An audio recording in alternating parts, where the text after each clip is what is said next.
Partout dans le monde, et quelle que soit l'époque, les individus ont imaginé des méthodes afin d'éviter les grossesses.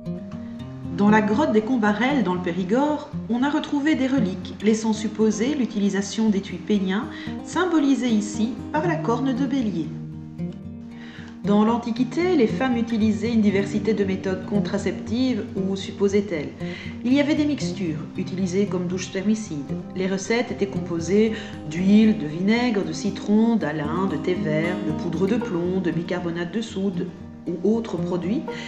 Les Égyptiennes préconisaient que ces douches vaginales soient pratiquées après le rapport sexuel à l'aide d'un bec d'ibis. D'autres mixtures étaient ingurgitées. Il était par exemple recommandé de boire de l'eau avec laquelle un mort avait été lavé, ou de manger du pain contenant des morceaux de ruche et d'abeilles mortes. D'autres mixtures encore étaient utilisées par fumigation.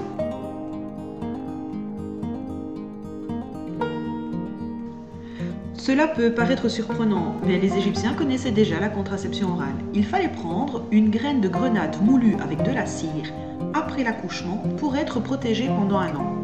Et 2 graines vous protégez pendant 2 ans.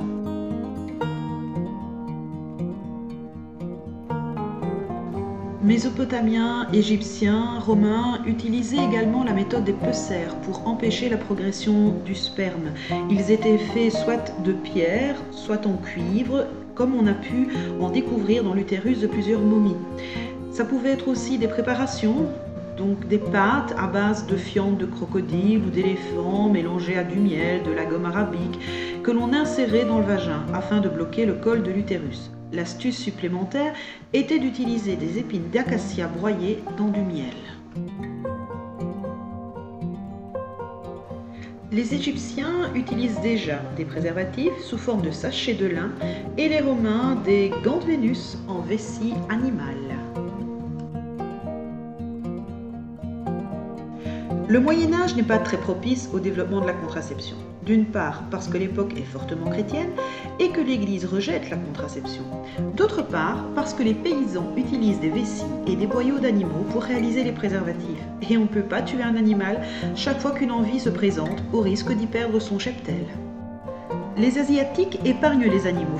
Les Chinois utilisent les préservatifs en papier de soie et les Japonais les fabriquent, eux, en cuir ou en écailles de tortue. Au XVIe siècle, les maladies vénériennes contribuent à l'expansion du préservatif. L'apparition du bidet facilitera également les ablutions intimes. Au XVIIe et XVIIIe siècle, le préservatif est de plus en plus utilisé, ainsi que les éponges contraceptives, et le coït interrompu est largement pratiqué par les couples mariés. En 1839, c'est l'invention du préservatif en caoutchouc qui peut être lavé et réutilisé. C'est aussi l'invention de la cape cervicale et du diaphragme et du premier dispositif intracervical. À partir de 1910, on crée les premiers stérilés.